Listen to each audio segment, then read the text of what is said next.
Summer వచ్చేసింది కదండి. Small విసనగర కొనుక్కున్నా. విసనగర మర్చిపోయారు కదా చాలా మంది. ఇది చిన్న వస్తువైనా మీ ఫోన్‌ని ఎక్కడైనా అతికించి మీ చేతులు ఫ్రీగా పనిచేసుకునేలా చేసే వస్తువు ఇది. ఎక్కడైనా స్మూత్‌గా ఉండే ప్లేసుల్లో చక్కగా అలా పెట్టేసుకుంటే అతుక్కుని ఉంటది. దానికి అలా ఫోన్ అతికించి వీడియోలు చేసుకోవచ్చు. ట్రైపాడ్ అవసరం లేదు. మామూలు గోడకు పెట్టి చూసానండి. అస్సలు అవ్వడం లేదు. కానీ టైల్స్ ఉన్న ఇట్లకైతే అవుతుంది.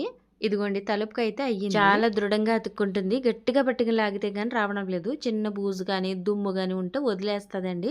మళ్ళీ శుభ్రం చేసుకుని కడుక్కొని పెట్టుకుంటే యథావిధిగా పనిచేస్తది. డబుల్ టేప్ ఉంటది కదా! అలాగా 2 వైపులు స్టిక్ అయ్యేలా ఇచ్చారు. ఒక వైపున స్టిక్ అవ్వడానికి, ఒక వైపు మనం పెట్టుకోవడానికి అన్నట్టు. ట్యాబ్ కొంచెం పెద్దది కదా! ఇది ఉంటదో ఉండదా అనేసి ట్రై చేసాం. ఉన్నది. ఇంకా ఫ్రిడ్జ్ చాలా సవ్వరగా ఉంటది. దానికైతే పెట్టేసి ఇలా పెట్టేస్తే ఉన్నది. ఇంకా ఫోనే కాదు దీనికైతే అద్దం ట్రై చేసాం. ఊరికే ఉంటదా అనేసి ఉన్నదండి. నేనైతే ఒక పిక్చర్ యాడ్ చేస్తున్నాను. ఆ పిక్చర్ లో చూడండి ఎలా వాడుతున్నారో దీన్ని. ఇంకా తలుపుకి టీవీ కూడా పెట్టాము. బాగా స్టిక్ అయింది. రీల్స్ చేసే ప్రతి క్రియేటర్ కి అవసరం పడుతుంది. దీని కాస్ట్ 100 రూపీసే. దీని లింక్ అయితే ఛానల్ పోస్ట్ లో ఉంటది. ఒకసారి చెక్ చేయండి.